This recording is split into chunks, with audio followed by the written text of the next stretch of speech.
Jerome.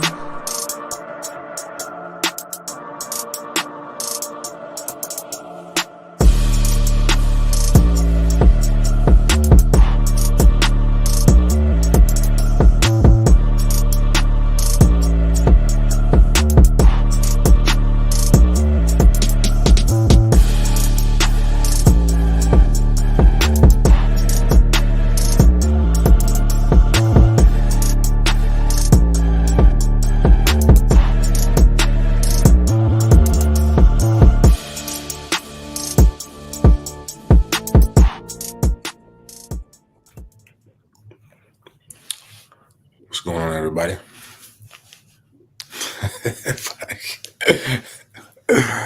What's going on, y'all, man? Welcome to one of the livest shows, man. First and foremost podcast. I'm one of your co-hosts, man. Hope everybody had a great Memorial Day weekend. Obviously, before we get into content for the day, let me ask you fellas how the Memorial Day weekend was. I had an extraordinary Memorial Day weekend, to say the least. What about you, Jay? Listen, this Memorial weekend did not feel like a weekend for me. I was all over the place. I was a million places this weekend. I had to put in at least like 300 miles on my car this weekend. I've been driving a lot. So it might even be more than 300. I was driving a lot. I was driving a lot. But nevertheless, cool and fun to chill and have some watching football and hang with my homies and stuff like that. So it was a good weekend. How was yours, Ron? Yeah, that was cool. Appreciate your action, Jay. Me and Bacon collabed on an event. We got in last minute, man. So shout out to obviously Bacon for helping us get in. We hit the hoop circuit, man, which was pretty cool. Me and him tried to dibble and dabble in both. So shout out to him, man, for the late invite and getting us both in to 3SSB Memorial Day Classic at Lakepoint. That's where we was on a Saturday, and then me and him spent a little bit of time together afterwards. Went out for a little bit, had a drink or two, so that was smooth. And then allegedly. But I don't know, man. This weekend seemed like it went by so fast, man. I don't know. Like it just I blinked and I was like, yo, it's Monday. Like I don't know what happened. It felt like it was gonna be like a longer weekend, but it went by like that. So it felt super quick. The way regular weekends are supposed to feel, my friend.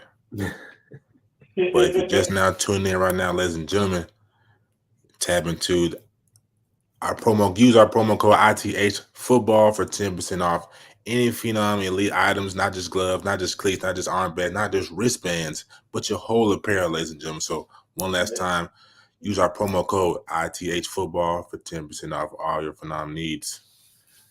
Yes, sir. Nice little promo right there.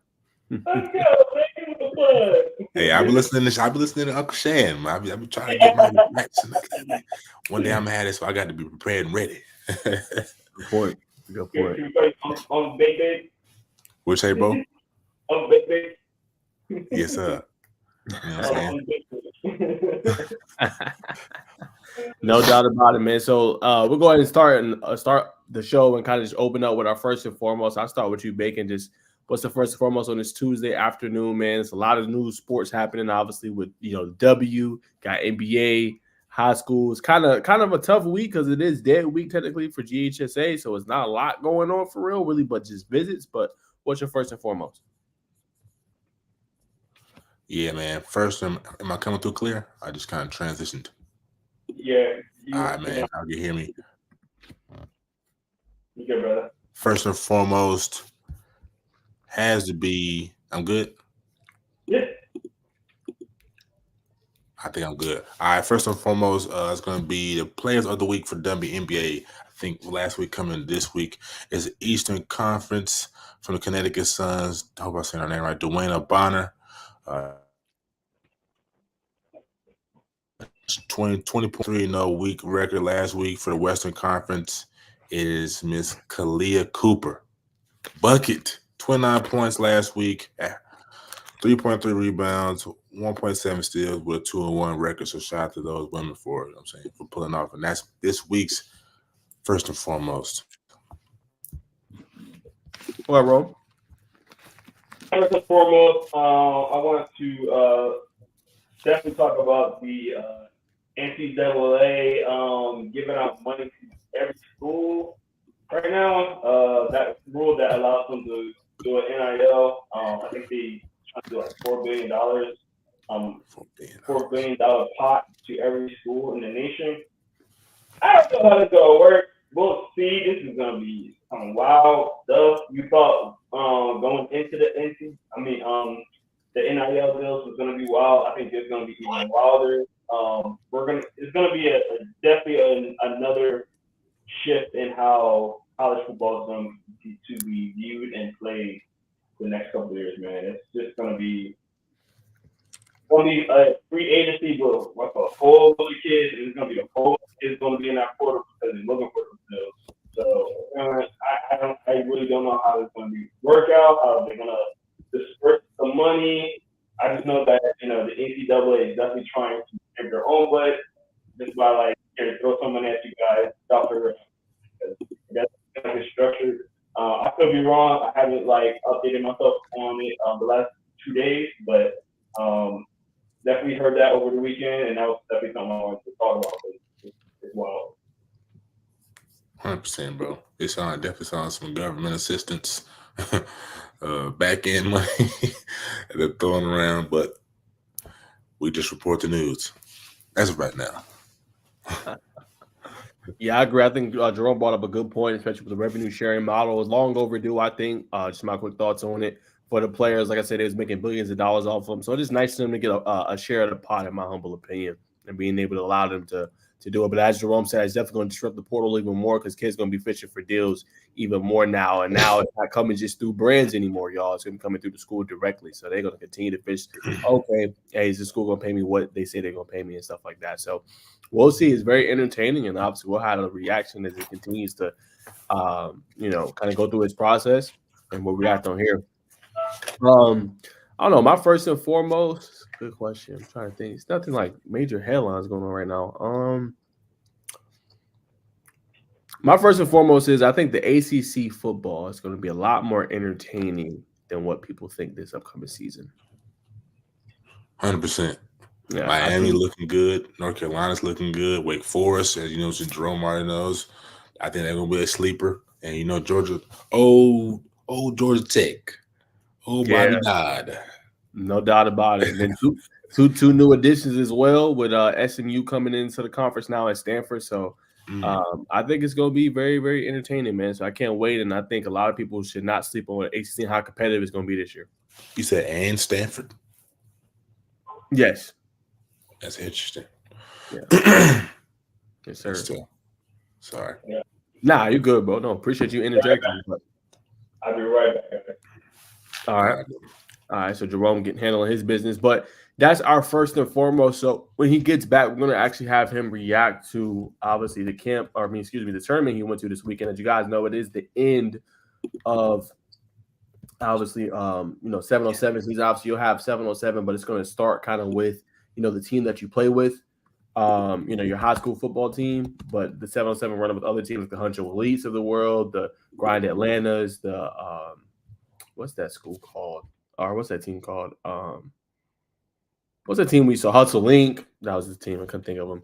But those have come to a close. So yeah, sir. So those have come to a close, and it's really exciting football to say the least. But other on tap, so we'll go ahead and start. I'll throw it to you, Bacon. What is the latest you got on recruiting news and updates as we wait for Jerome to join back? Recruiting news updates. Or any news you saw that you want to talk about. Let me refer to my phone here, bro. My computer's acting janky. I did see a player from Thompson, I believe a defensive lineman, was offered by the Gamecocks last week. Cameron Pritchett. Mm-hmm. Big defensive end, freshman. 2027 defensive end, 6'3", 230, 3.0 GPA. Has made enough headroom for the Gamecocks to offer him. Explosive. He won that to camp.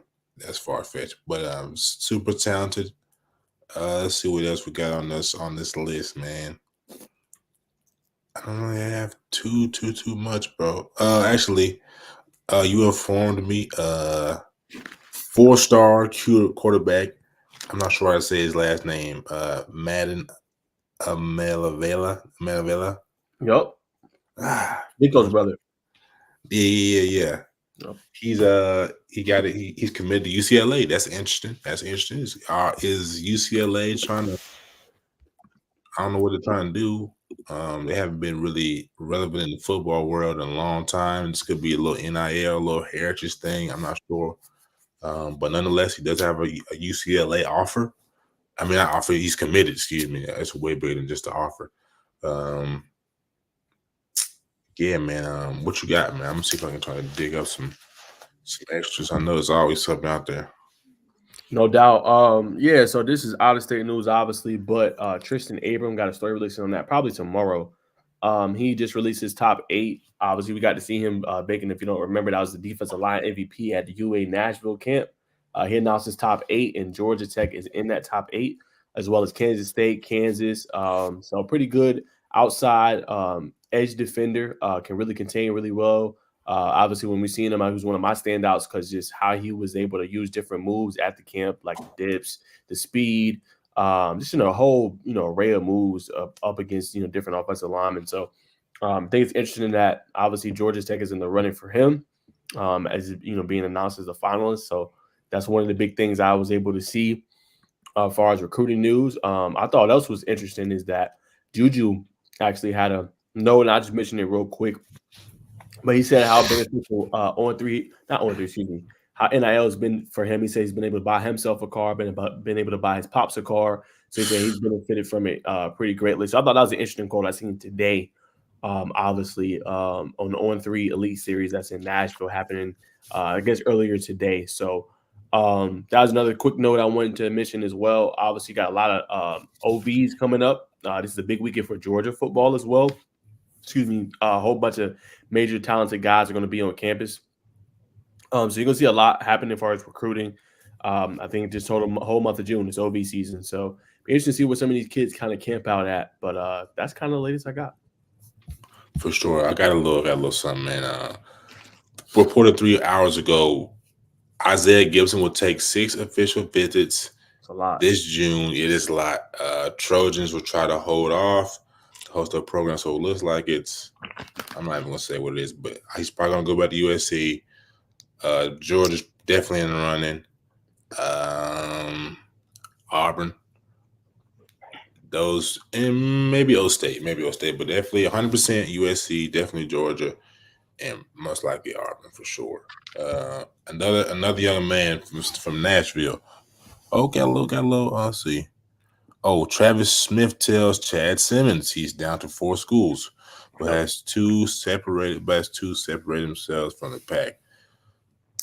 Those 4 schools are Tennessee, Auburn, Alabama, and Georgia.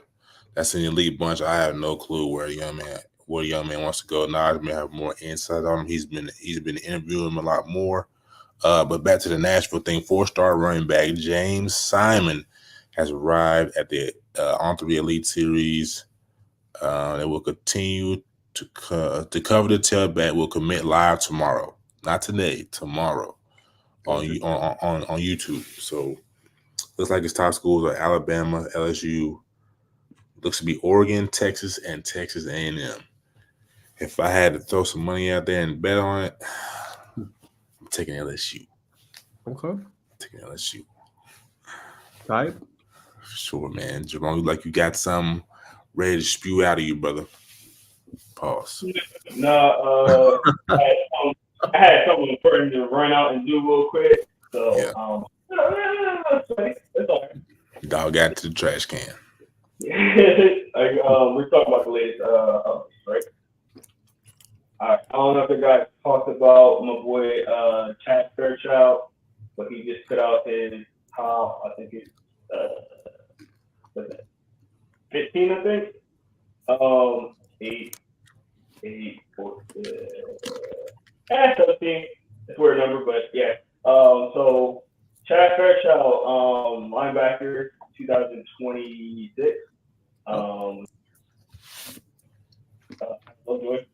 He he has Pitt, Georgia State, Wake Forest, Maryland, Duke, Troy, South Carolina, Boston College, Georgia Tech, Georgia Southern, Tulane. I think that is, I forgot the name of that school. I'm not sure what that school is. North Carolina, Indiana, Liberty, UAB, and UCF. So got some good schools there, man. So shout out to him.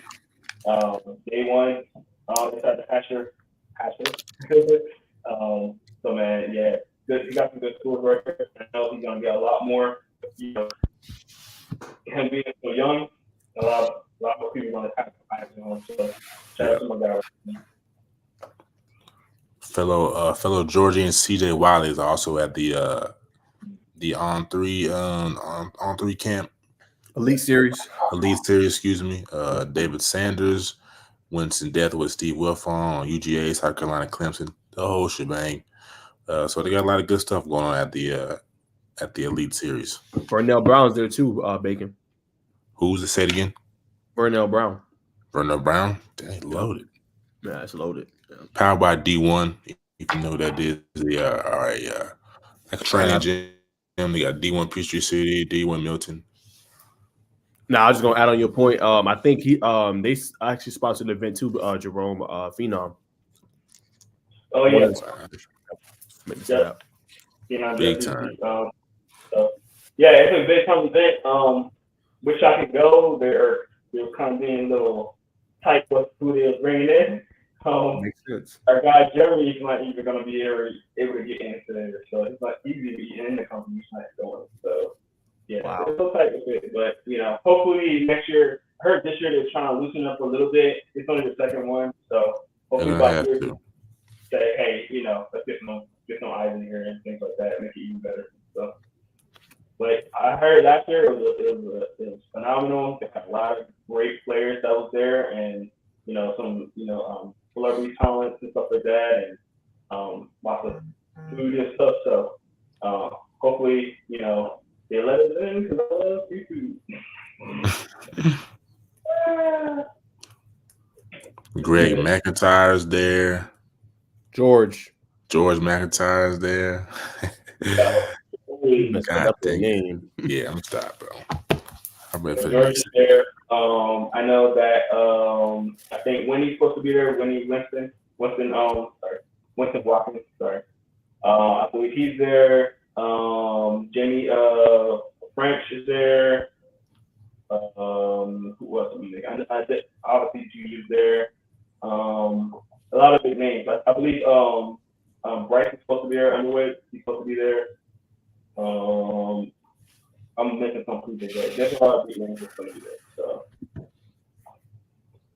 No doubt. Well, that's the latest, y'all, on the high school update. That's what's going on right now as far as football. The real topic that we had is we want Jerome to react because he was there in attendance, as he said, just over 300 miles, man. So guys don't know about the First and Foremost podcast, man. We be everywhere, man. They could be on the ground, all over. Jerome be all over, man. He be taking trips with his car. So me as well. Every time I talk to somebody, like, yo, you're everywhere. So all of us, you know, we just grind and be everywhere. So I'm going to get your reaction, Jerome. Obviously, you guys had a Phenom player of the game as well. I think you guys announced that Sunday or Monday. But just talk about what caught your eye at the event. Yeah, great event as always. I think this year was a little bit different from normal just because of you know, we had the first day was rain, so the rain kind of like messed things up and messed up the scheduling. But once it was in effect, you know, it was a lot of good players, a lot of teams that, you know, a lot of people might not know that come from different areas. I've seen a team from Minnesota, we've seen a team from New Jersey. We've seen a team from Indiana. The Indiana team was actually T.Y. Hilton's team. So I got to see T.Y. Hilton there. We was trying to get an interview with him, but I disappeared on him. So you know how that is. But it is what it is, man. He was probably just busy, to be honest. But yeah, T.Y. Hilton was there. Cam Newton actually did not go. He did not go. But his brother was there. His dad was there. His cameraman on the podcast. Forget his name. you tapped in, bro. Huh? I see you tapped in. Yeah, I just know people. Duke, Phil Dukes was there. You're tapped in. There, yeah, he came in the championship game. He came in a little late, but he got there. But yeah, it was a good week. Championship Sunday was a little bit lighter just because for some reason they had the ACU at 8 o'clock in the morning. So that was the biggest weirdness about it, having the 18Us at 8 o'clock in the morning. Bacon before we got on.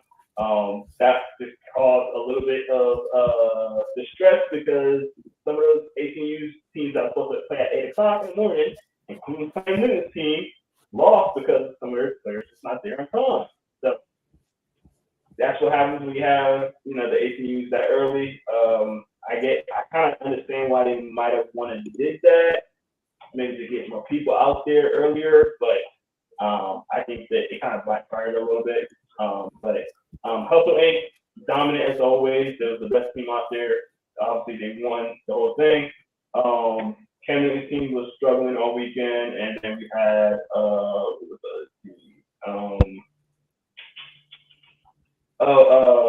Grind Factory, who was a good team. I think they got pretty far this weekend as well. So overall, good times, good vibes. I always like to go to C1N. Even with it being not as hyped as the other years, like last year, I think it was probably the most hyped that I went to one. Not as hyped as this one. I mean, it was always down Locust Grove. So that was a little bit of drive for some people, and a different location than before. So I think that might have some factors in it too, just a little bit. But overall, you can never go wrong if you want to tournament. So have fun. Got a lot of content. A lot of it's going to be coming out very soon. I've been super busy this weekend to get a lot of it out, but you're going to see a lot of it coming out for the next few days. So stay tuned. And then what players caught your eye? Our player of the game, which was Jordan Christie. He is a 2027 EB wide receiver for Hustle Inc. And he played really well. I think he was on the 15, I believe it was. Played really well, man. Played both sides. Got a PBU, which should have been an interception. Took a slant to the house.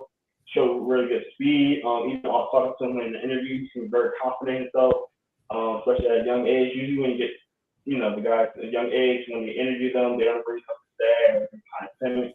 He seemed like he had a lot of confidence in him. That's what he wanted to say, and played that way too. So if he's going to be a guy to look out for, he was at Lovejoy. He's now at Southwest Cobb. So definitely go check him. I'm sorry, Cedar Grove. Sorry. He was at Cedar Grove, and now he's at Southwest Cobb. Go check him out. Jordan Christie, all over our social media, Facebook, Twitter. Go check him out, man. Player a week. Good player. I'll say this too. I want to get your opinion on this. So, if y'all have noticed, Indiana gets gets some play from top recruits like they seem to find themselves in the top 8s, top 6s, or whatever. And Darnell, so he's wearing the Indiana towel. So I think he's high on Indiana. So just why do you think that Indiana they get some traction in the recruiting world? Obviously not having that too much of a successful season, not grabbing any big fish in the recruiting space. But why do y'all think they gain so much ground?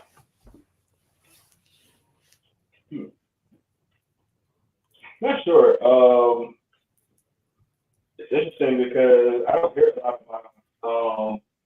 So for you to say that, that's very interesting that they are getting traction, and rightfully so. Like there's some places that deserve more attention than they get. So I think it's cool, man. But I don't know much about it, to be honest. If I had to say and make an estimate, I just talked to an Indiana player, Devon Slaughter. If you guys have checked that out on the YouTube page, man, we talked to him, seen him at the Under Armour camp in Nashville as well. Tapped in with an interview with him. I would say I think it's relationships, man. Indiana's not no big school. Yeah. I mean, obviously they're a Power 4 program, but they're not like, they're not to the level of a SEC. But I think what they have going for them, they keep a lot of their homegrown talent, I think, because then you have, okay, hey, we're only an hour, 2 hours away. You can come to our campus and we're going to take care of your son or whatever. And I think it's just the relationships. The relationships, from what I've been hearing, is real important. The coaches are authentic. So then you feel pretty good leaving your son or your kid there, knowing they're going to be taken care of. And obviously they've had some success with players going on to the league as well. So even though they haven't been the most competitive team, and obviously they're in one of those tough conferences in the Big Ten, is usually the big fish, the Ohio States, the Michigans, the Penn States always. But, I think they really do a really good job of that and building those profound relationships with those players. And then Indiana ball is different too, man. If you up there or you from around the area, you know what it is. They just sunshines and rainbows all the time. You got to play in that cold weather. And I think a lot of those players are more acclimated to that. And it really prepares them when they go into the NFL or the next level, that they've played in some really tough environments. Whether that's, like I said, on the road at Penn State, Ohio State, or even Michigan. It just prepares them for the next level, and then they know what it's like to play in the cold. My opinion, though. 100%, bro. No, that's a great opinion. That's pretty much right here. And I also say this, man. First and foremost, part two, man. Rest in peace to the great Bill Walton, man. Passed away yesterday due to battling with cancer. Just, you know what I'm saying, Bill was a great man. You could say different. People gonna feel how they want to feel about his takes on national TV. I think it was a movie for television, just to break down and talk to whatever he was going to talk about. I think I was looking at something today. He would be talking. He have his earpiece in, and the what do you call them? The producers like, all right, Bill, you only got 1 minute. See what you got to say. You take a whole 3 minutes, and during the time he's talking, he's kind of like looking over to him, winking like, I know what y'all told me to do, but I'm captivating this audience. And but yeah, obviously a Grateful Dead super fan. Born in California, hippies, no secret.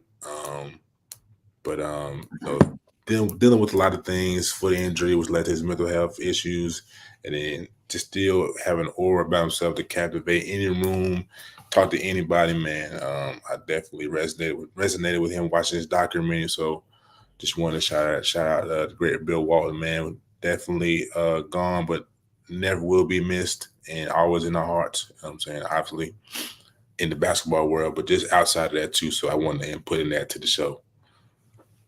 Much respect. Much respect for that, man. Yeah. Yeah, there was so much going on this weekend with, I think that just happened yesterday, right? So on Memorial Day, that, and no disrespect to him or his family, but there's so much going on that weekend that it kind of got brushed under the rug a little bit. You've seen it like, oh, and then it kind of moved on.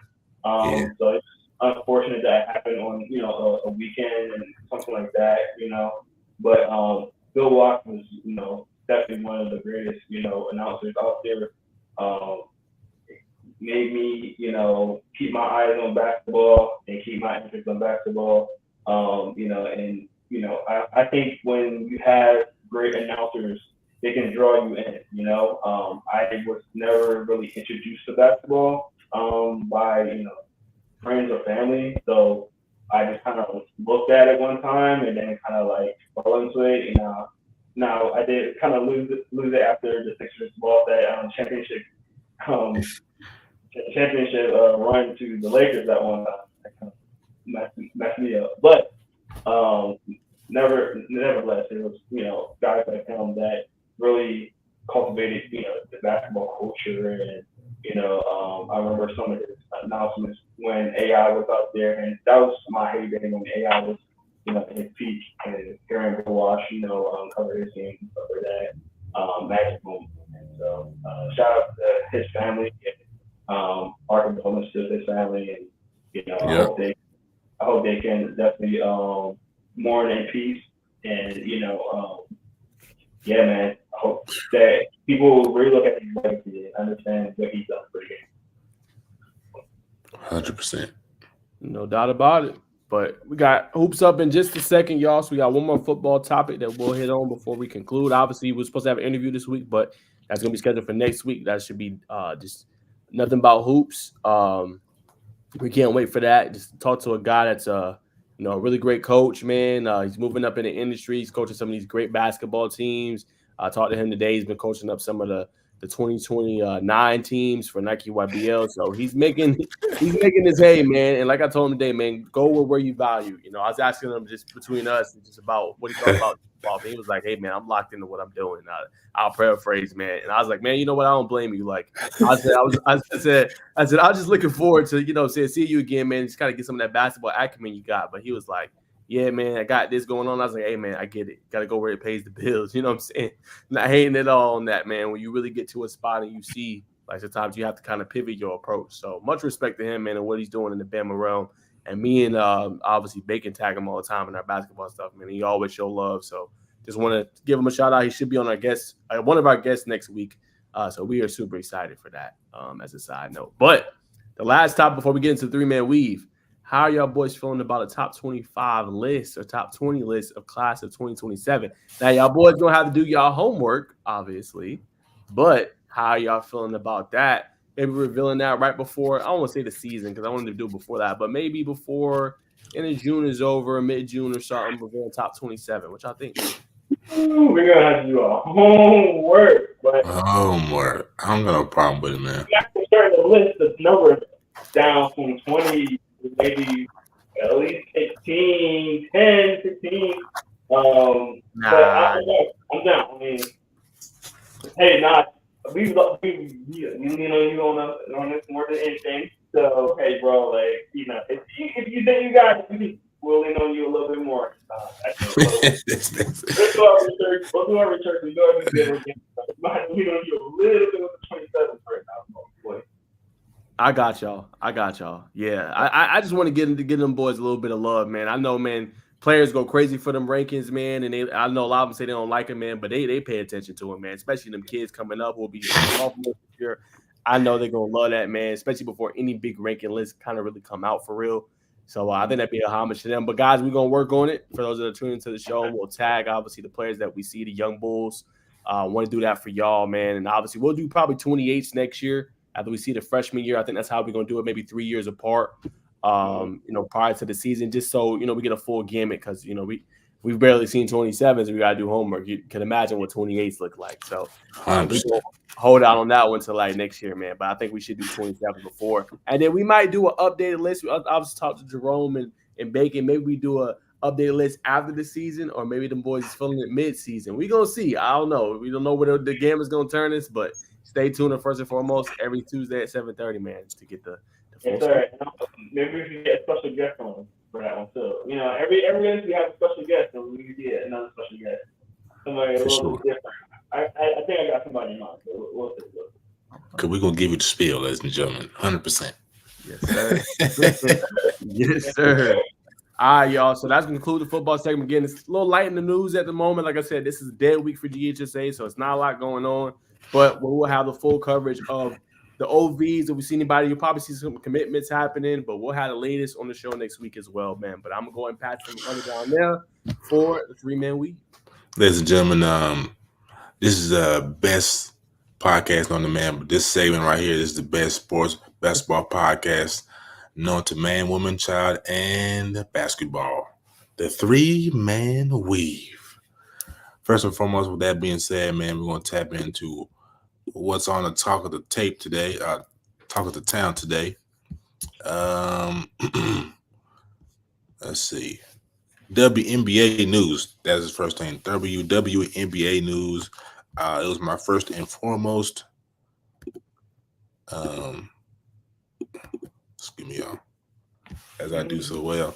The first player of the week from this past week for the WNBA season, Kalia Cooper, man, she averaged 29 points this past week, 3 rebounds, 1 steal. That is your lead. Anytime you can come in and average pretty much 30, 29.7.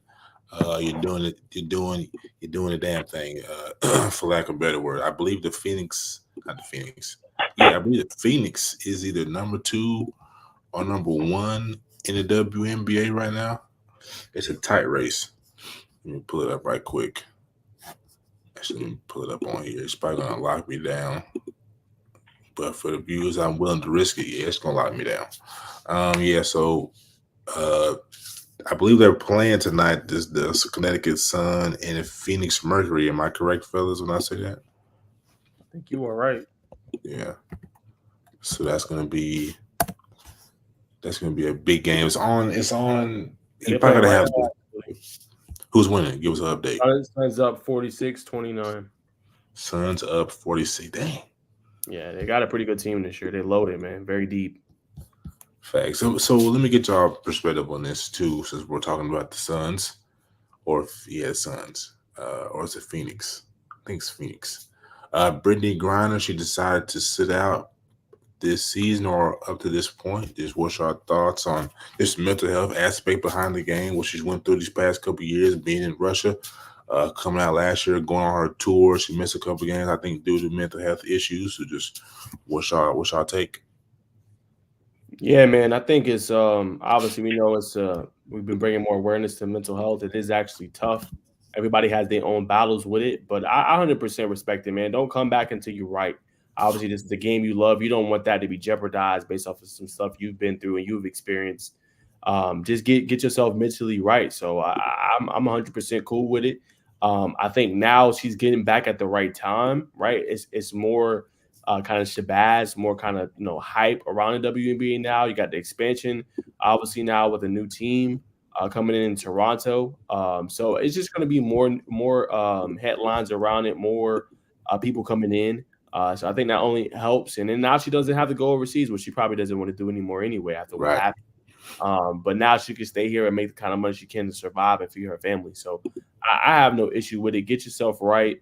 It's still going to be here when you get back. And obviously she's one of the legends of the game. So I say, take all the time you need. If you have to sit out this season, then you have to sit out this season. But it'll be right back around before you know it. So I think you got to prioritize your health first. Most definitely. Well said, brother. What do you think? What do you think on the topic, Jerome? Yeah, like I said, man, health comes first, man. So it's a mental health thing.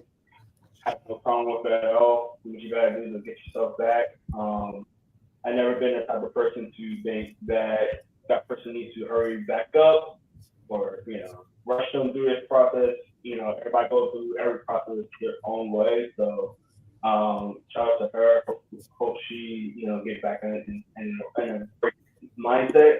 And I don't mean necessarily coming back to the WNBA, but just get herself right. Wherever it takes to get herself right. That's what I care about. Even if that means definitely just being out of it, man. You gotta do it. Get yourself right. So yeah. But do you think, could y'all have handled a Russian prison sentence and it come right back as a society? You know what I'm saying? Being closed, tucked away to glitz and glamour? No. Not immediately, bro. Because we don't know the full. And I think she's probably gonna have a documentary and stuff that comes out probably 100%. about the whole thing. So, nah, man, probably not. You need time, especially when you endure something like that, man. It's not gonna be quick. So I think so. Even with me, I don't think it is a female thing. I don't think it's a gender thing or anything like that. I think it's just what you can endure. I mean, we see men go through it all the time. Women go through it all the time. Just different personal battles and challenges. So I think I would have been in that same predicament. Like, hey, I do love basketball, but let me get right mentally first before I even try to step on the court. And we see players do it all the time. They'll take a mental health break or, a step away from the game and come back. It's just, I think it's important to prioritize that health, man. So yeah, I think I would still have been in the same boat as her. Exquisite, very exquisite. We're gonna segue into the Dream, man. They are coming off a loss, 2-2, still third in the Eastern Conference Division. They lost Sunday. They lost a tough one to Minnesota Lynx. It was a close game. I believe they were only trailing by maybe 5 points at halftime. And of course, I did one of my famous naps. I woke up. It was 92-70. Actually, it was on a movie. But I had let's see what happened. And it was 92-79. So let's take a further deep dive into what happened here. I know what's her name? She's the senior forward. She didn't have a good game. Yes, there's Tina Charles. She was 7 for 13, 14 points, but only had 4 rebounds. We're gonna need more from Miss Charles, especially against the Lynx. Let's see. Overall rebounding category was 31 to. Sorry, y'all. Actually, we were +1 on the rebounding category, but that's our that's our center. We're gonna need to have more rebounds from our center. We should have killed them on the glass, which could have bounced out the over 18, So 19 point off. Is it the difference will be the offensive rebounds versus Offensive rebounds. Yeah. So go up to the offensive rebounds for the Lynx. 5. Jeez. 5 to our 10. That's tough. Never mind. I can't. You good. We did struggle shooting the ball. Like they shot 50, it's like 44% from 3. We shot 45, 27 from 3. So they just outgunned us on the 3-point line. That's what it's gonna come down to. But this I don't know why they went so cold. Alicia Gray. She went 2 for 7, 0 for 4. That's it right there. I think she averaging like 20 right now, 15.5. She's been one of the top scorers, her and Ryan. I still want to see some more offensive production from Miss Jones, man. She's probably averaging like 5 point something assists, maybe 6, 4.3 assists, 4.5 points a game, half a steal a game. I just think, let me see what she was drafted at. To be the 6th overall pick last year, and I got to hold her to that high standard. I think she can definitely average more than 5 points a game. She's got to find that touch. If that team wants to get to where they want to be, and we all know they can go, she's gonna have to average at least 10 to 12 points a game, 6 assists. I know it's gonna take some shots away from some of our senior led big men, or I want to say senior veteran bigs, but she's gonna have to hit that threshold. Obviously, second year in the league, but we got to see the offensive pace tick up, man. So let me go back and see the next game for the Dream. They will play this Wednesday. Tomorrow, they'll play the Washington Mystics at 7 p.m. Let's check out and see what the standings are. See what the Mystics. Let's see. Let me see. Stats. Why just give me the standards? Don't be so difficult. Let's back up. Feel free to say anything, fellas. I mean, that's all I need, bro. You said what? I had nothing to do with that. That's all I need. It's a little tough to hear you, brother. It's on my end. The Suns. Huh? Say it again. Never mind. Sorry. The Mystics, not the Mystics. The Minnesota Lynx are 2nd overall in the W behind the Suns, who are currently beating up on the Phoenix Mercury right now. The Mystics are 0-6, so fingers crossed we go up 3-2 this Wednesday, man. The Chicago Sky, who are housing Miss Reese and Miss Cardoso, are at the 8th spot, so that's the last spot for the playoffs. I'm a little curious. I'm going to check in on the Sky, because I think Miss Cardoso made her debut. No, she ain't played yet. She hasn't played yet? No, she won't return till June. Mid-June? No, like early. Early June, so it's around the corner. Yeah, but she's not back yet. That's a bet. Cameron Brink, knew she did her career high. I think she finished with, let me see, when I looked, it was 17 points. She not down 3 or 4 tray balls in a route to her career high. Pulled them up right quick. Los Angeles Sparks. What a delightful name. It was definitely against Dallas. She had 21, so career high of 21 points against the Wings. She was 7 of 12, 3 for 6 from outside, 4 for 4 from the charity stripe, 2 rebounds, 3 assists, 3 blocks. That's at least she's probably still a league leader in blocks. 5 personal fouls, and she's what 6'6", 6'4". So man, that's very impressive. Shout out to Miss Brink for doing her thing, man. Have y'all been tapping into any W games? Have y'all watched any from start to finish or half to finish? Yeah, I had one I wanted to talk about, but you kind of took a little of my thunder. I was waiting for you to finish. Nah. A second perspective is always better than it's always a sidekick to the first perspective, or not a sidekick, but for sure. Go ahead, bro. Nah, I was gonna talk about that one, man. So that was a thriller game that you just was talking about. Dallas Wings and Los Angeles Sparks. Sparks have 4. I don't know if you've seen that. Sparks have 4 scores in double figures in that one. Scored 20 points in the fourth quarter, so kept it close. Came up a little bit short. Obviously, Dallas, I think, is a perennial playoff team this year. And Brink, as you just mentioned, had one of her best games, scoring at 21 points. Best game as a pro. Very efficient from the field, and she's starting to kind of find her groove. She also had 3. She registered 3 blocks in that game, so she was really doing her thing. And then D. Hims, she's been pouring in 19 points, probably one of their best scorers on the team. I know they got Rakea Jackson as well. And I'll give you guys an update on that game that they got going on right now. But I thought the Sparks showed pretty good resolve. They went down 9 a couple times in that game, especially third and the fourth quarter, but was able to continue to claw their way through. And then got to give a shout out to Arike. What's her name? Arike Aguanabile. Might be saying her name wrong, but she's been having a pretty good year. She's having an MVP type season, in my opinion.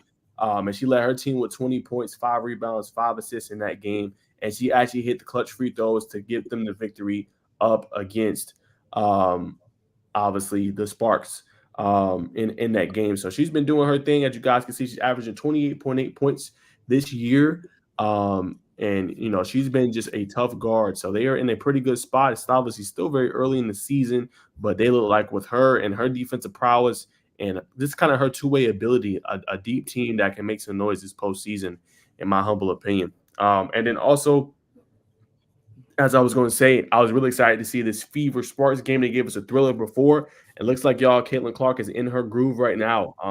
Currently looking at the game, she currently has 18 points right now. It's 59-55 in quarter 3. Caitlin has up to 18 points, 5 boards, and 4 assists. Kelsey Mitchell has also poured in 15 for the Indiana Fever. The Sparks currently have that 4-point lead, 3 scores in double figures. Aria McDonald, De'Erica Hamby with 14, and then Rakea Jackson with 11. A little bit of a slower scoring night tonight for Brink, but a pretty good game between these two. I know they don't have the best records.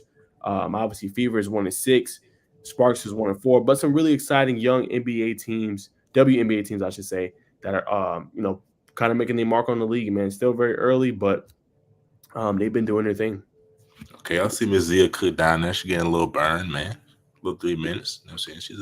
She's into her second season. But to your point, Najeh, Ricky, what's her name? I can't remember her first name, but the young lady that's having an MVP season, her last name is Agumbawale from Notre Dame. Agumbawale, yes, sir. Yep, yes, sir. All right, about that's it. That may be the last topic for the W, man. If y'all like these, you know what I'm saying, please give us a feedback on YouTube. Even drop some live comments. You drop some live comments like, hey, we like the W talk, man. No. Oh, we got one? No. You just said let's go. Stop sharing. All right, we're gonna move on to the next topic, which is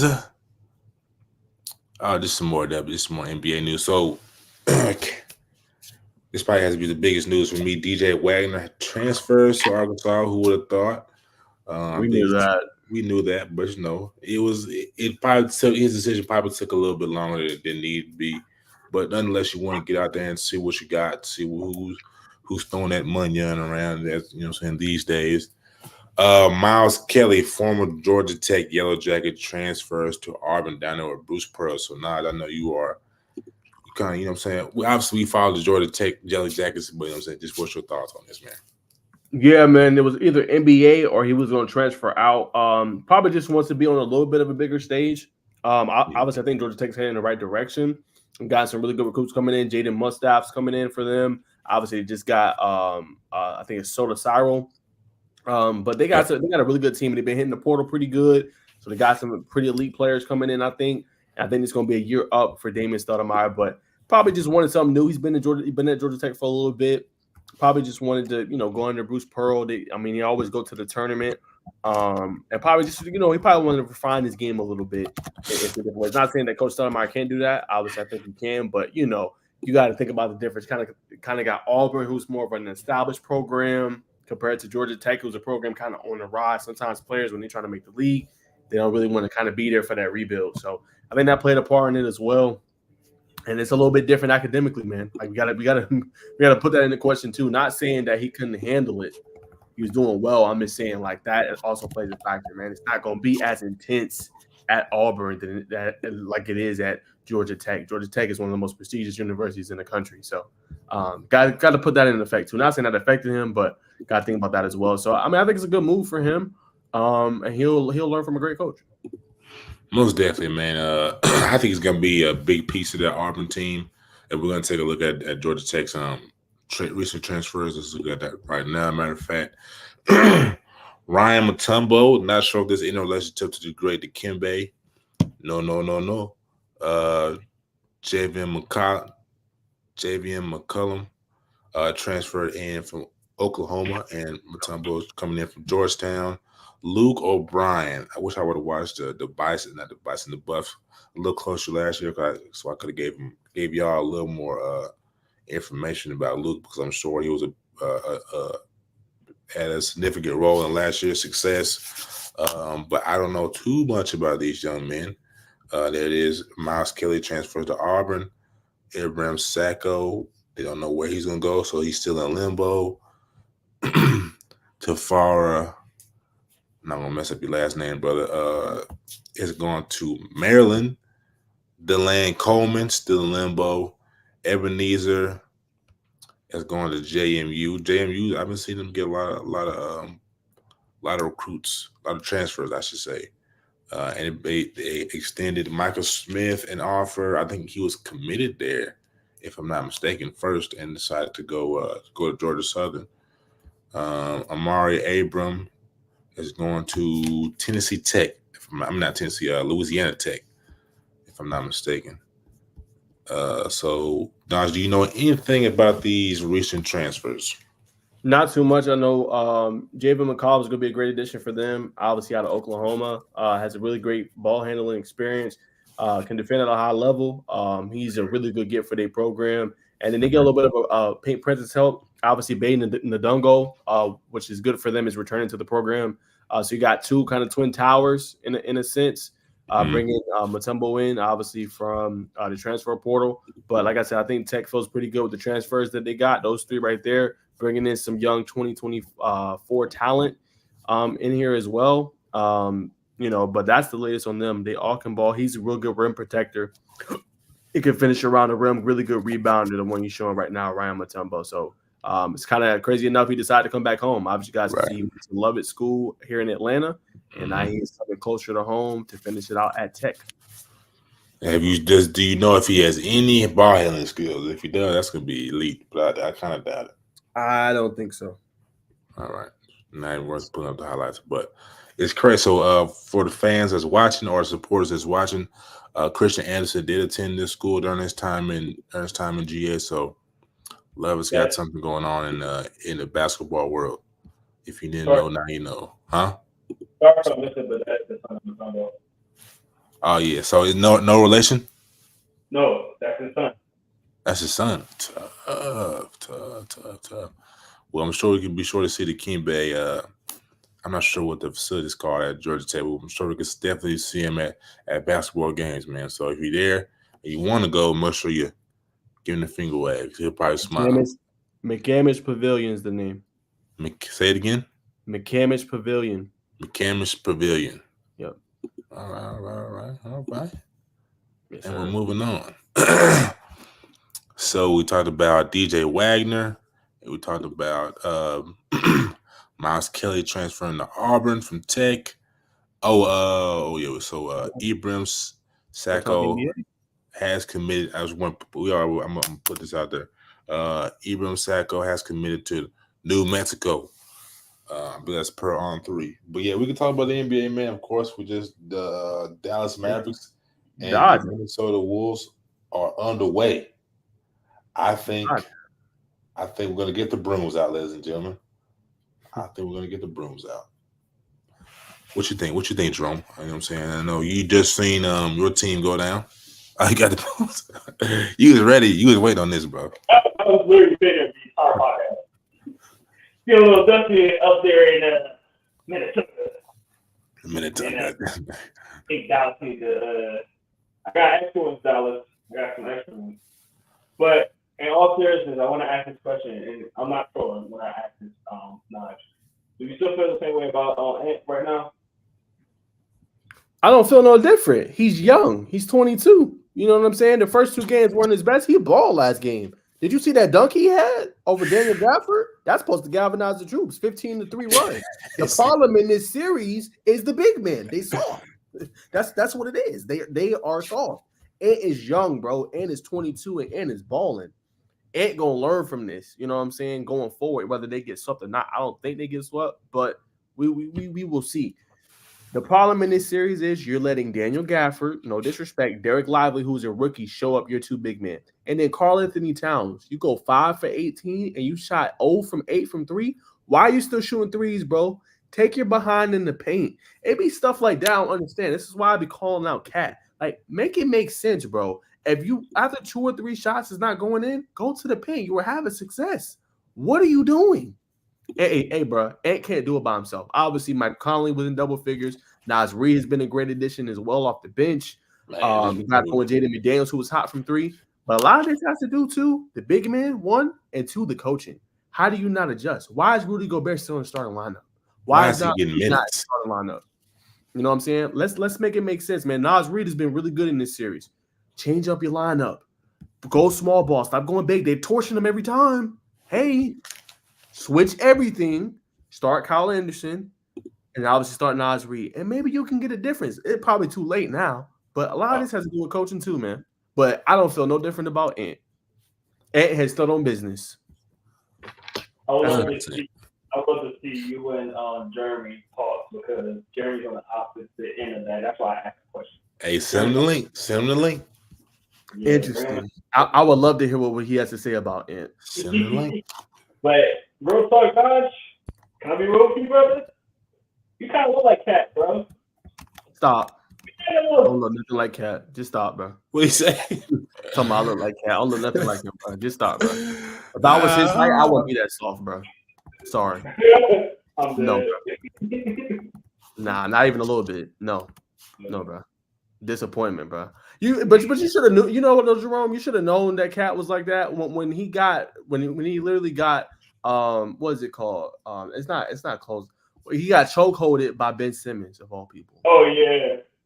And then he tapped out. Yo, Ben Simmons is the softest person that I know in this planet, bro. It's just like what? And then Rudy gets chokeholded by Draymond. Come on. Hey, Draymond is gonna be immortal now. Hey, I didn't say that, but I'm just saying, man. You know what I'm saying? Hold your guns, man. Y'all are 7 feet. Yeah. Show it. Why are role players showing up the big man? Make it make sense. Y'all should be dominating. Yeah. The defense of the Mavs is not that good, bro. It's good enough, but it is not that good. They should be having double doubles, damn near triple doubles every game. If Jokic, no disrespect, I know you got your Denver stuff on. If Jokic was in this series, he would make mincemeat of them boys. Sweet. So y'all seen what Perk said? Well, let me say this first. Is the defense as Rudy Gobert, people say Gobert. I'm listening to Bubba Dub. I'm calling him Gobert because he playing like. But anyway, has he devalued the Defensive Player of the Year award? Yes. I've been saying this. Stop voting for him. Yes. I know it's a regular season award, but what are we saying when we say Defensive Player of the Year? What are we really saying, Bacon? The year Marcus Smart, right. The year Marcus Smart won it, who was he guarding? The best player and giving them fits. The only player that really had some success and cooked them a little bit was Steph Curry. That's Steph Curry, one of the best players of all time. Right. Top 10 at least. Come on, bro. You got to be better than that. You can't be getting cooked all the time. So, yeah, I agree with Perk. I think he has. And we have to look at the award in its totality. You know what I'm saying? Not just what you do in the regular season, but how do you affect the game? Also in the playoffs. Not just blocks, it's everything. Non-analytics. And I think regular season dudes gonna be playing this hard, so it is a lot easier to the regular season that when you're gonna be playing this hard, or trying to do that low management in a sense, like not playing hard during the regular season, just kind of walking through it, and then when it comes playoff time, when everybody's going hard, and they want to go home, you still gotta have that same intensity on you, but. I wouldn't say they don't play as hard. I would say, I just think in the playoffs it's more of a focused. It's more of a focused thing. Like you get the game plan, you get the, I get the help. I need to do this. I need to do that. Everything's more like boom, boom, boom, boom.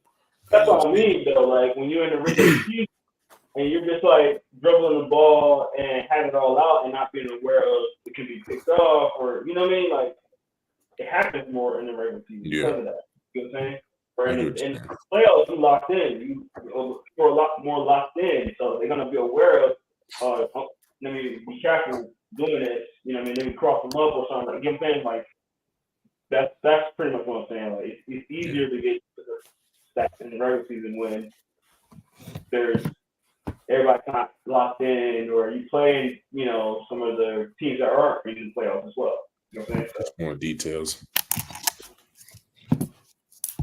All right. Wait, hold on. Go ahead. I got a hot take.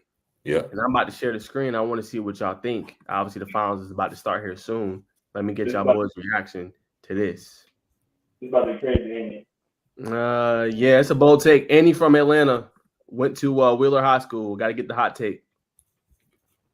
All right. Celtics best player. That's just my opinion. Go look at the tape of this game. He came up with clutch stop after clutch stop. Was defending at a high level. As I told y'all, I think he's the Celtics' best player. That's just my opinion. Go look at the tape of this game. He came up with clutch stop after clutch stop. Was defending at a high level. I think he's probably the best two-way player in the game. No business when I say that.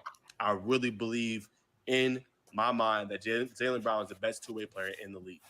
When you take in the durability that he has, he's rarely ever injured. He takes the best defensive matchup every single night, and he can score at a high level. And the show and the performance that he just put on the Eastern Conference Finals, I think he showed the league, I've arrived. I'm here. You already got that $300 million extension. Jaylen Brown ain't playing no games, man. So rightfully deserved Eastern Conference Finals MVP. Y'all watch out for him in the finals, man. I can't wait to see who he's going to guard and what that matchup is going to be like, whether it's Luka or whether it's Kyrie. Okay, will it be Drew Holiday or will it be him? I cannot wait, man. So shout out to Jaylen Brown, again, the best player on the Celtics. One of the reasons why. Let me get the reaction. Well, but I'll say this, if it takes 5 years for you to arrive, it's going to take, That's saying I need to know right there. The best two-way player in the league, maybe so. Personally, I think I'm going to take brother out of Atlanta, DeJounte Murray. I'm going to take Hell no. Yes. DeJounte Murray plays defense. He's a facilitator, and he can score the basketball, brother. That's my opinion. I'm giving it to you, brother. That's trash, DeJounte Murray. You're a Hawks fan, bro. Be unbiased. He's from Atlanta. He's from Marietta. Hey, bro. Flagship program. Enough, bro. You just said DeJounte Murray is the best two-way player in the game? What are you smoking? You must be smoking a good guy. You think what makes him so he can't pass the ball? That's one thing he has over. His defense is about comparable, and he can score the basketball. Defense is not comparable. It's comparable, bro. No, it's not. If you say who can score the ball better, I give it to DeJounte, but no, it ain't. So all right, so you give him a nod. So you give him a nod, passing the ball and scoring the ball. No, I just give him nod scoring. He's a better passer. Who's more clutch? Who's been in more clutch situations? Who problem is that? Hey, brother, he came from the Spurs. Now, come on. Who's more clutch? Pump the brakes on the man. Who's more clutch? Who comes up big time when you need him the most? Because you have more clutch situations. And who helped carry his team? Who helped carry? Who you talking about? The Boston? You talking about Boston right now? He's the best player. He's the best player on their team. He's better than Tatum to me. He's not the best player on their team. Who's better? Jason Tatum's the best player on that team for sure. No, for sure. When it's going right, when he's hitting consistent, he's a much better shot maker than Jaylen Brown. 100%. 100%. He's not the best player on that team, bro. He is. I'm telling you. He's the Robin for a reason. Watch. He's not no Robin. He's the Robin. Watch the finals and you'll see. All right. Tatum don't perform in big moments, bro. The team lives and dies by Jason Tatum. If Jaylen Brown's gonna be the best player on that team next season, next round, they're gonna lose. That's the problem with the media. What do you mean? I think it's Tatum's team. It's Tatum. It's Tatum's team. Tatum's gonna do. Okay, watch the finals. You see on the billboard in Boston, bro. Look who emerges, and you will see. It's gonna change everybody's narrative and dynamic on who they think is the best player on that team. Watch. I already know who it is. I'm telling you, it's Brown. You'll see. Go ahead, Jerome. What do you think? Let me get your thoughts in here. It's obviously a good little debate between me and Bacon. All love. I can't say nothing good about a Celtics player. Come on, man. You're a Nuggets fan. Like what? You're not even. You're not even in the East. You're in a whole different conference. What? Where I'm from? You're from New Jersey. Oh, you're from Philly. I mean, that's not really a rivalry, New bro. Jersey, brother. It's not. Right. But we don't like Boston. Not, like any Boston team, bro. I can't say nothing good about such a team. I made a good brother from New Jersey today, Jerome. Is a really good player. I can't. I'm biased in the fact that I don't watch enough basketball to really give a solid opinion on it. Jaylen Brown is definitely a really good player. So I can't disagree or agree with you, Najeh, just because I don't watch enough. And my hair is more such stuff. Who you see in the commercials more, Jerome? Who you see in the commercials more, Jay? Man, worried about commercials. It's Tatum, because he's the best player on the team for one of the best franchises in the NBA. What does that have to do with anything, bro? Well, they don't get. What does have to do with anything? Is that on-court performance? They don't give the janitor the commercials for the Boston. Bro, they give the best player in the league and on the team the commercials. I know you just say league, bro. No, I said the team. He's one of the best players in the league. Don't get it twisted. Listen, the thing about the commercials, right? They try to get people with a face. But, you know what I mean? They go by the looks. You know what I mean? So of course, come on. I agree with Jerome. All them commercials, it's just whoever's more marketable. Tatum's more marketable than Jaylen Brown. Why is he more marketable, bro? Have you been watching First Take? Have you been seeing? First Night. He's an old soul, bro. Jaylen Brown's an old soul. You know what I'm saying? He's not like everybody else, bro. He approaches the game differently. They're gonna go for the guy that's most likely not have females look at them too. You know what I'm saying? Come on. Brother. He fights social inequities. Like, come on, bro. You think that sounds marketable to me? Huh? That sounds marketable to me. Fighting social inequities, old school, dark skinned brother. That's not marketable, bro. No. He calls out the status quo, Bacon. That's not normal. Yeah, it's not normal. That's what I market though. You're different though. We know that.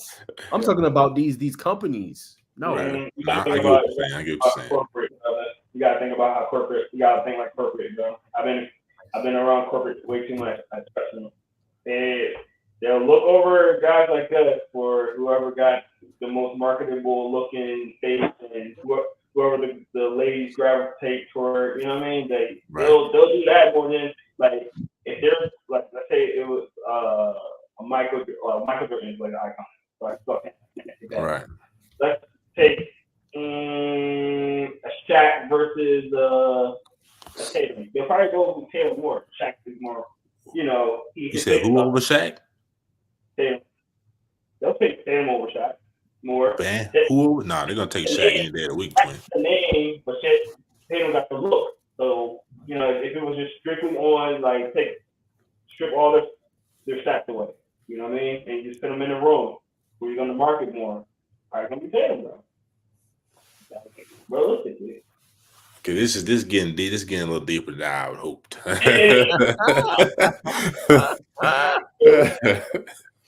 We'll be talking about something totally different in the next 10 minutes. That is funny, bro. Yeah, that's my thoughts though. That's my hot take, man. Obviously, unfortunate for Indiana, but they got some good pieces coming back. Benedict Martha in real quick.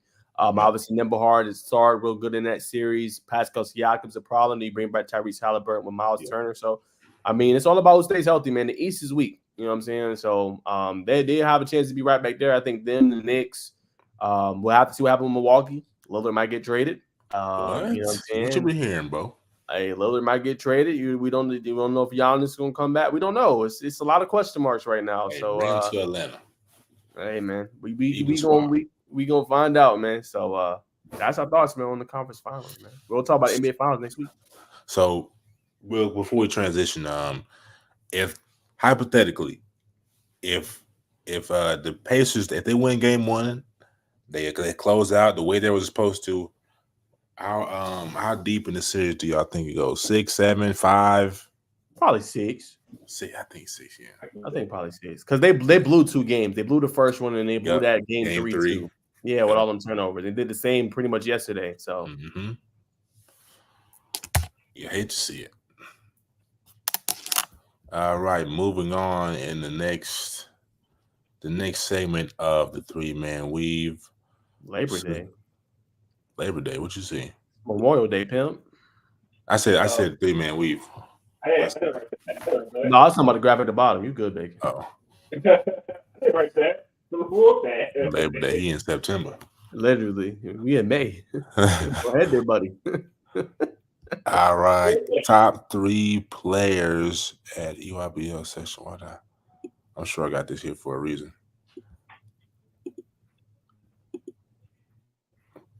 Control. There we go. Sorry, y'all. It's loading. Top players at the EYBL session 3. Why do I have this up here? I did my notes earlier. I just had the expensive coffee, Starbucks. And you should have seen me. I was at Starbucks in there grinding, bro. Get my notes together. Yes, sir. Did I buy anything? No, I didn't. Let me try to do like that something for when I go get that it's like a health bomb tea. It's pretty good, like a little citrus mint thing. I enjoy it. You know your cup like this? Say it again. You know your cup like this? Nah, I'm more, you know what I'm saying? So it's just cup. So here's Jalen Harrelson. This is EYBL session 3. This was at Indianapolis, Indiana. Jalen Harrelson is one of the leaders, one of the scoring leaders at EYBL session. Cameron Boozer, everybody knows about him. AJ DeBonsa, Malik Thomas is his name. A lot of people know. I think Darius Acuff. No, Darius Acuff's not on this list, but I think Darius Acuff is like top 3 right now in EYBL scoring leaders. Kyan Anthony, top 10. Shelton Henderson. So I want to put that out there to keep people and keep y'all updated with what's going on at the EYBL. And this is all 3's opinion of who were the best player at session 3 per Jamie Shaw. Y'all have any thoughts on this? It's no surprise, bro. We've already seen some of these players on the circuit. Bacon. So no surprise seeing Dion Bossa there, balling out. Obviously he had that game-winning shot. Dion Bossa. Just DeBonsa. No surprise seeing DeBonsa and what he was doing. Obviously, he had the game-winning 3-point shot. I sound like you and what you call him, Greg. Greg McTighe. That sound like you. But yeah, man, no surprise. Cameron Boozer is really good as well. And they've been having a good circuit. Obviously, AJ's been doing his thing. He had that game-winning 3.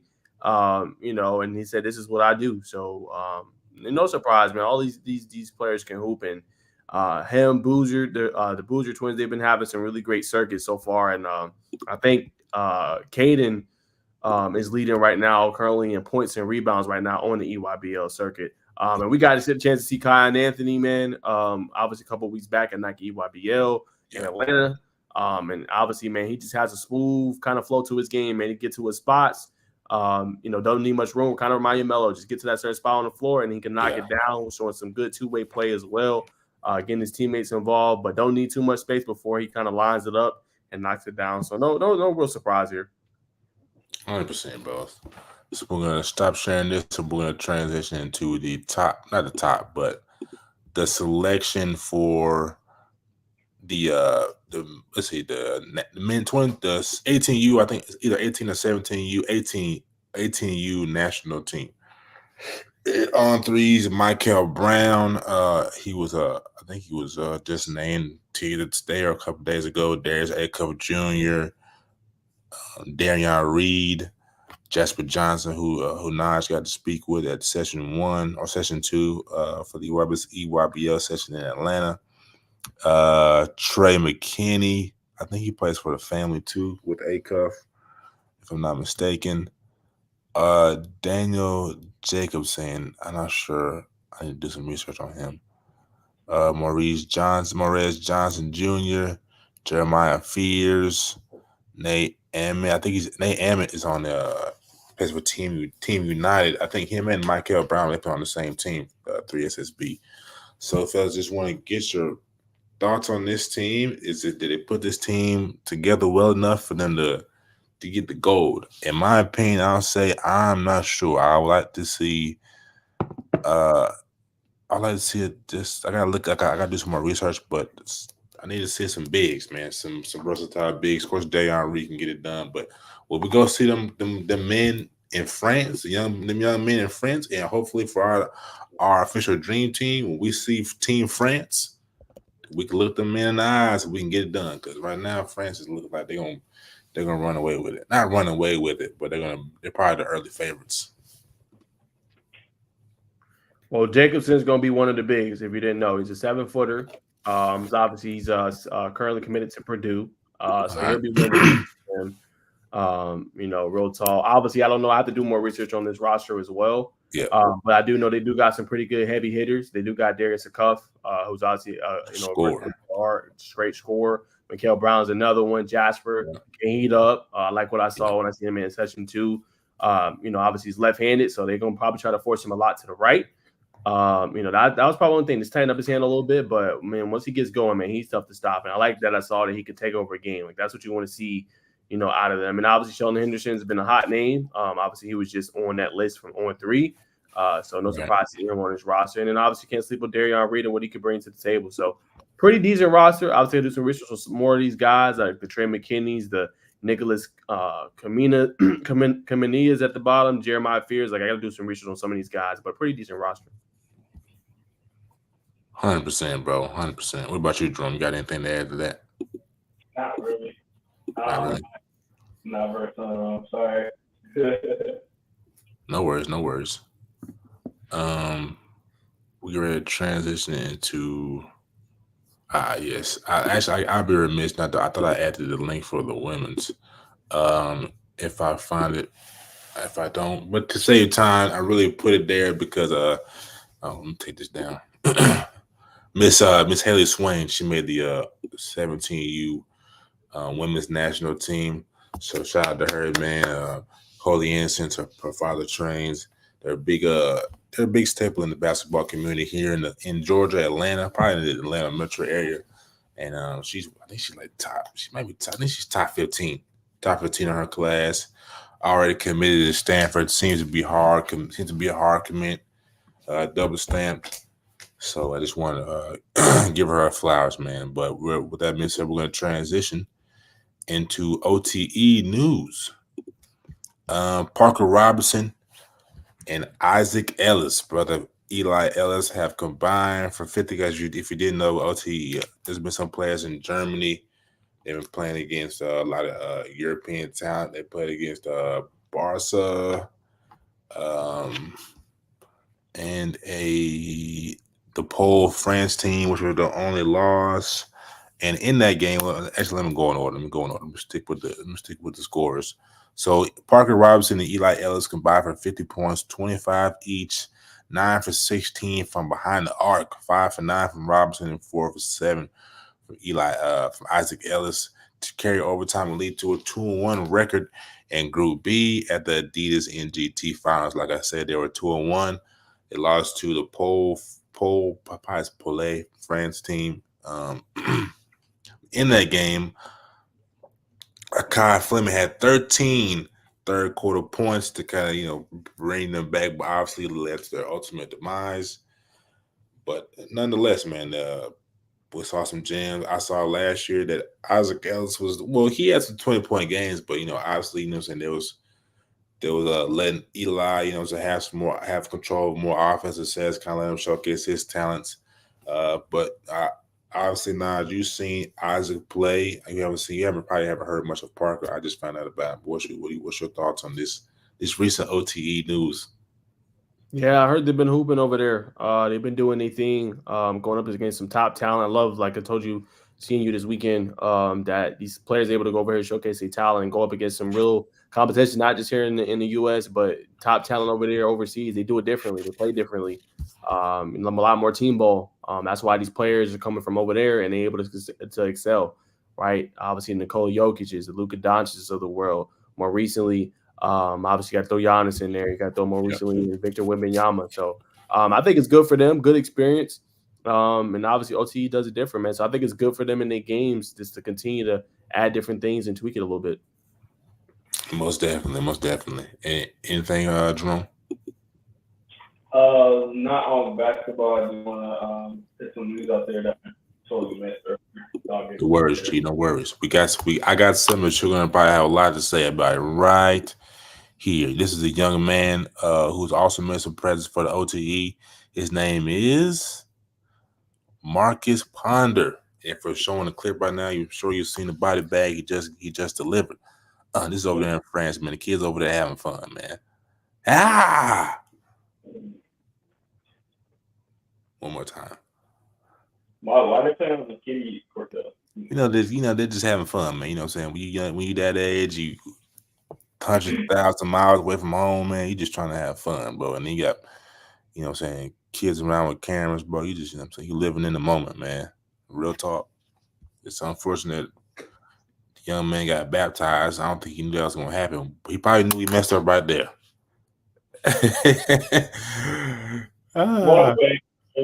Walk home. But he's also been a stock riser at the in Germany. He's been doing his thing. He's had a couple blocks against some formidable Euro players. So yeah, man, OTE's trending in the right direction. It was an interview with Kai. He wants to play for Rod Wave Elite. I think there's going to be a draft or something. I'm not really 100% sure how they set all that up, but it's going to be interesting to see a Kai in a setting like that. I think it's going to be good for him. It's going to get acclimated to playing college basketball in Atlanta. He's going to go up the road, play at Georgia Tech, so he'll be fine. I'm not worried about Kai. You know what I'm saying? Sky's the limit for him. People comparing to Bradley Beal, Devin Booker, and many other guards who can get to wherever they want on the basketball court just using their handle. So it's going to be interesting to see, and I definitely will be in my car driving 100 miles or so to get to OTE there and back. But yeah, that's pretty much it. That's going to conclude the 3-man week, ladies and gentlemen. Didn't even talk about Lakepoint, bro. Oh, yeah, I'm sorry, bro. I'm sorry. Yeah, man. Come on, bro. My notes were short. Bro. I'll try this to you, bro. You know what I'm saying? You can have the Lakepoint and not input. Yeah, man. So we was at Lakepoint this weekend, man. On Saturday, a lot of fun, man. Some special gyms out there. Obviously, Bacon had one of them. That's why I wanted to bring it up on the show. I hope you can share the screen, Bacon, so you can put us up on game on the one that you have. You might have to find it on your Instagram. But David Askew of Noon in the Lead, he had a really great game. I heard he had 30+ points. Had a couple nice drops in there, a couple nice dunks, man. It was showing out for them. That's one of the players. I shout out to player Darius Miles Jr., the great two-way athlete, plays football as well from Freepoint High School in Florida, man. I think he really got something to say. And this is the clip right here. We're going to let it play. Now go ahead, Bacon. Let it play. All right. We'll span screen for the people. I had 30, bro. Big 30, bro. They can't mess.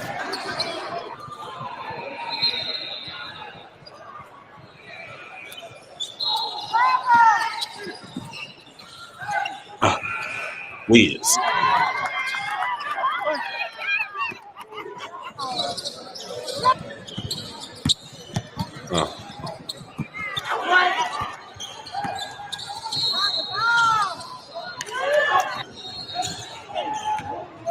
Hey.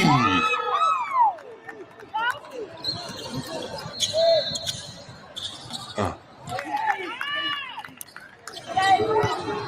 had 30, bro. Big 30. The boy intense, now. The boy intense. And to think Bacon was about to forget this great content, man. Yeah, I don't know bro. what he had going on, man. We gotta shout out the youngins, man.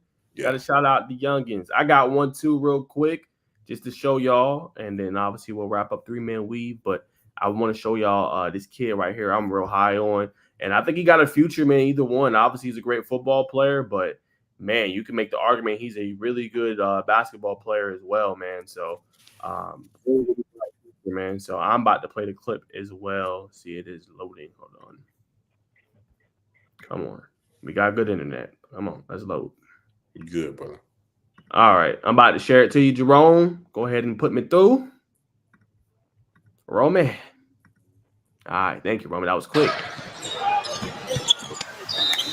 43 total. Yes. Well, L1 finish. 2-3. Another one. Yeah. Smooth triple stroke.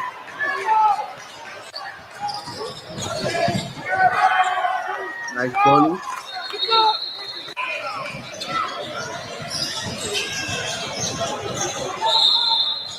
Finish the classic.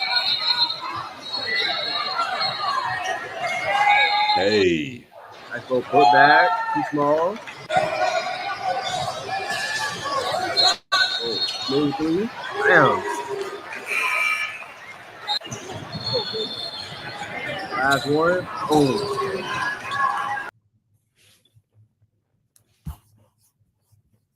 Okay. I think we lost them. I got one more, man. One more. Let me tighten up. I know he's racing back. Try to beat it to the punch here. Hey. Hey, we're locked in.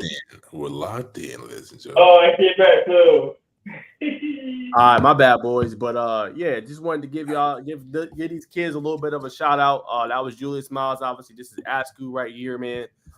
So those are some of the players that caught our eye. Was other great players that we saw. Game Elite. I'm obviously let Bacon talk about this kid here in just a second. All around scorer, can do a whole bunch of different things, man. Wanted to see a little bit more out of Game Elite. I think me and Bacon are getting accustomed to seeing really good players, but obviously the second game they got together, but Empire gave them that work. But just want to see a little bit more, man. They got some high-end talent, man, that should be playing better. Not Parker necessarily, but some of the other, kind of requisite pieces around. And also shout out to Atlanta Celtics, Zach Foster. I think it's Caleb Jones. They got a really, really talented roster, man, and they look real good. But I'll go ahead and let Bacon take the floor with this one. 100%. This is Josiah Parker, class of 2025, two-way forward from Lee County. So he's a Georgia native. Get out of here. I think I was reading some of his information. He led them to a not conference, but what is it in high school again? Semifinals? No, like region championship. Oh, yeah.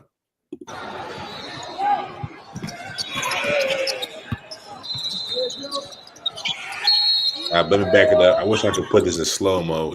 Some people maybe didn't catch it. So after the first dunk, you're gonna see him kind of in this area of the screen. He's gonna deliver a nice pass to Tyler Jordan. Stay tuned. Hey, boom.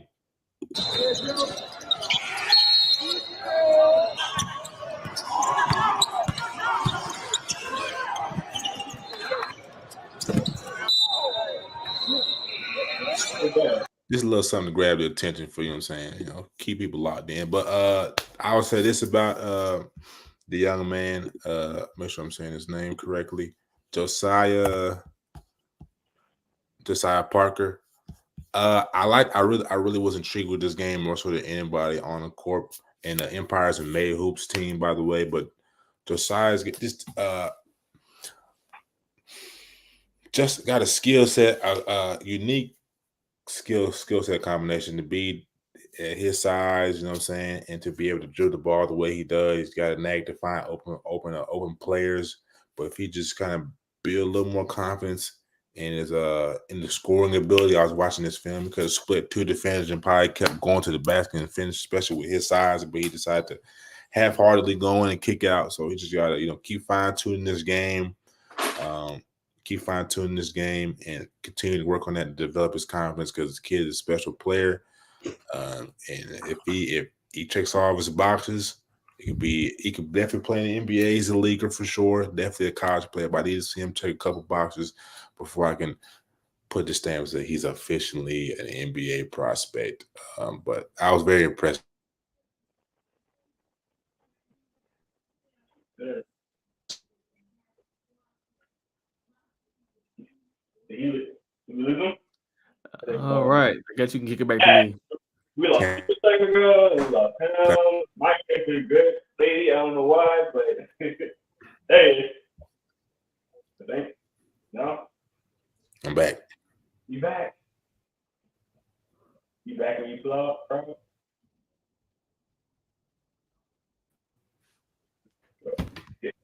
All right. I'm here.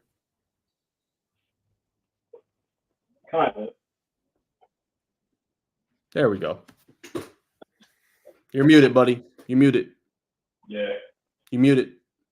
Mute yourself, sir. There we go. There you go.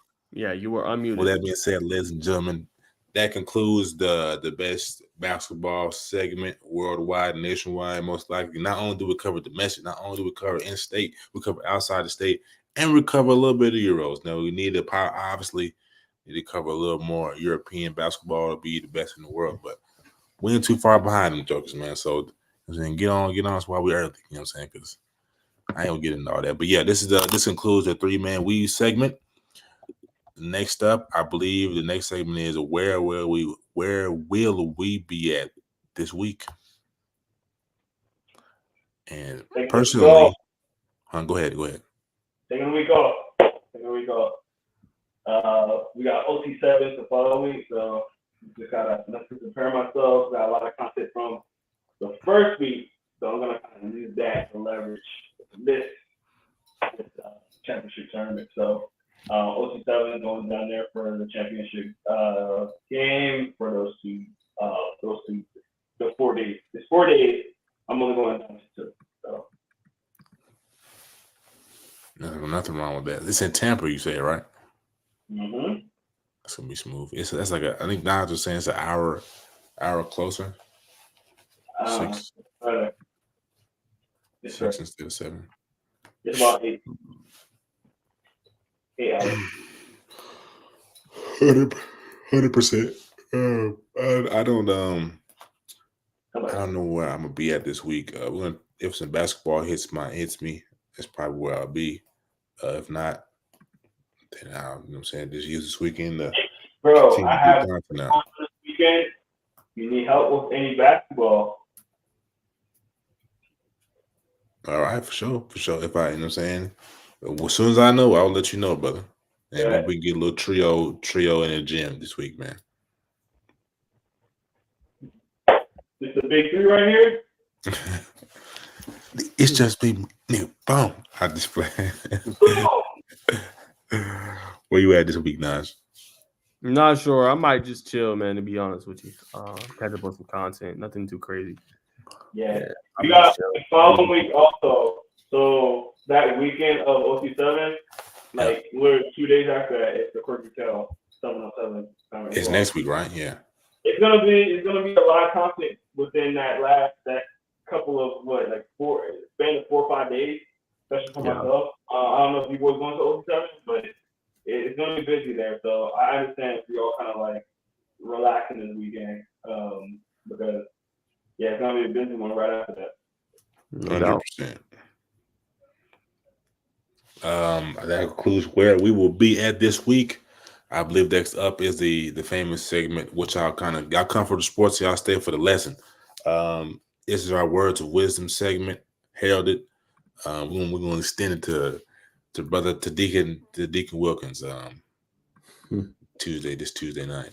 I don't have too many. I guess I'll just go kind of with my personal story a little bit. Nothing too crazy. I don't know, y'all. I just to speak on my experience. I think I struggle sometimes a little bit with like where I am in life. Obviously, everything is a process. Yeah. You can't rush things. Best thing I can say, man, just find your way to cope.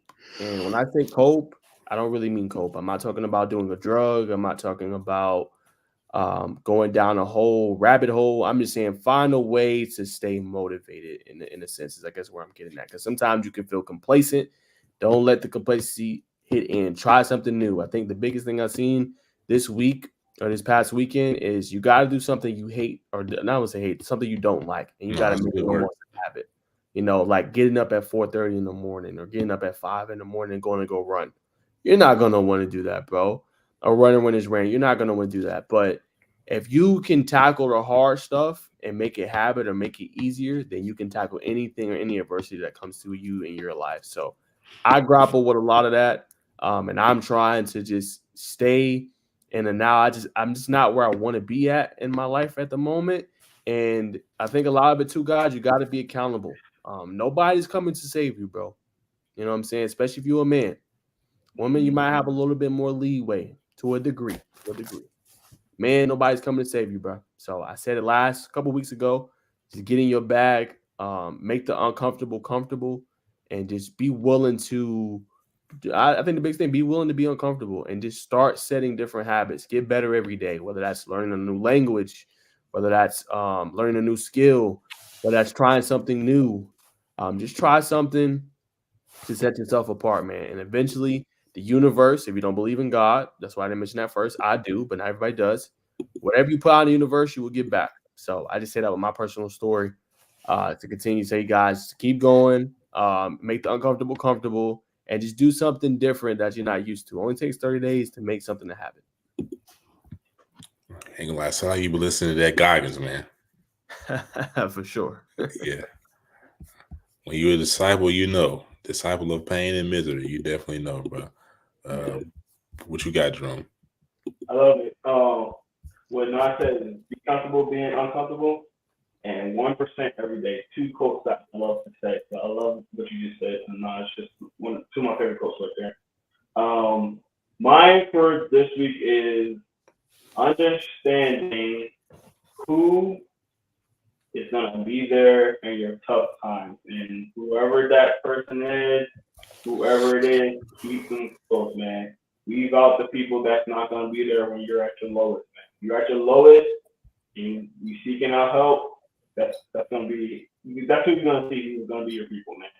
And it's gonna be times where you are gonna be in your low, and there's gonna be people that's gonna be like, I can't help you. And sometimes they generally can't help you, but sometimes, most of the time, people just don't want to. You get what I'm saying? So find out who's gonna be there for you. Who's gonna be the person to stick out when you having a tough time. I got you, bro. You know what I mean? Don't worry about it, bro. You here? You good? Don't worry about it. So find that person out. When you get that person, stick with them. Keep that person close because they're the real ones, man. And sometimes we get caught up in the people that's going to be there during our good times and, all this. We got to leave out those people that are only there for a good time and see the people that's going to be there when it's hard times going for you. So 100%, man. I think my words of wisdom today. We've been hearing similar things from the two brothers, but I'll say this: listen to your elders, man. They ain't gonna tell you no wrong. They'll tell you, "Hey, man, I see you working hard in this area, but hey, maybe you need to pivot just a little bit, slightly, man. Definitely listen, definitely take heed, man, because they've been here. You know what I'm saying." Some 2 or 3 scores, man. They definitely know what it's like, even though the world is changing at a rapid pace. They definitely know how the foundation and the fundamentals move. So definitely listen and pick it up because, you know what I'm saying, it's a window, man. You know what I'm saying? When you're in life, you got certain windows, teens, early 20s, late 20s, early 30s. So you got to capitalize. And if an elder's going to give you some wisdom, definitely listen. Second part of today's game, if you're in your mid to late 20s, even early 20s, if you got that type of income coming in, just think about how you're gonna start, you know what I'm saying, moving in life, right? You know what I'm saying? If you're late 20s, you know what I'm saying, you're looking at buying a home. The government's doing some things. They're helping out early home buyers, got FHA loan. Some people think like, man, these homes are expensive. You got shipping container homes, you know what I'm saying? That's $50,000.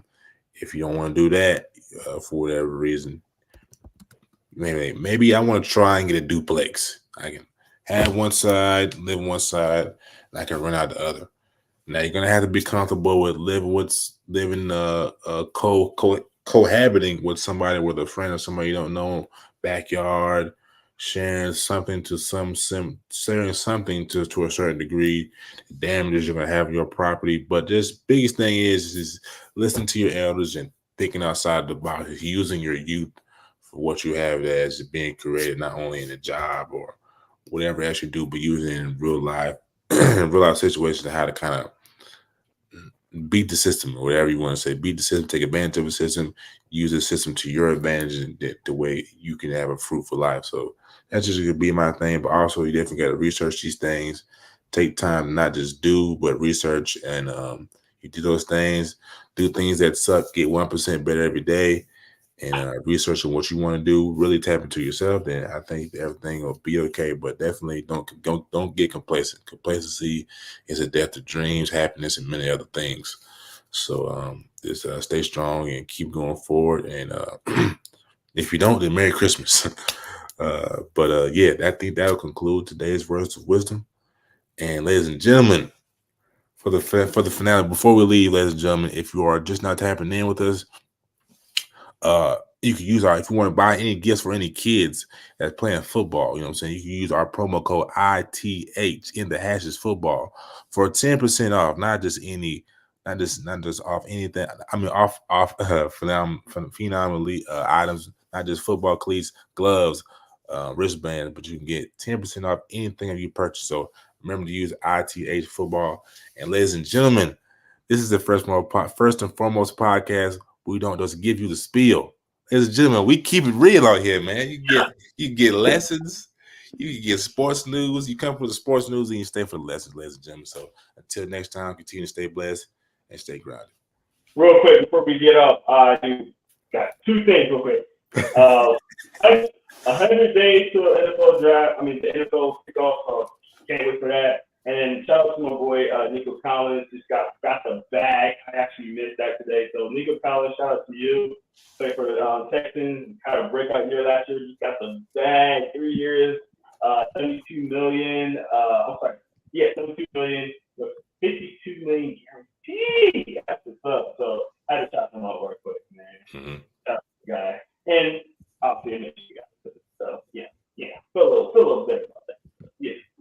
But yeah. But that's gonna do it for today, guys. We appreciate y'all. One more thing.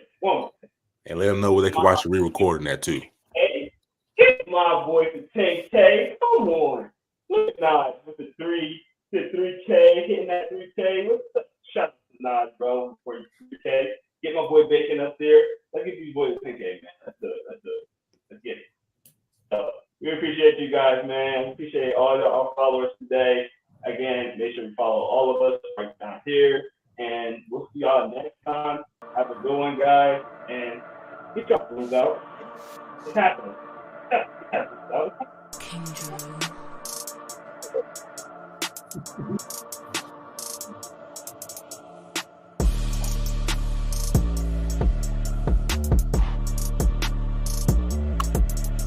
Gonna go eat, fellas.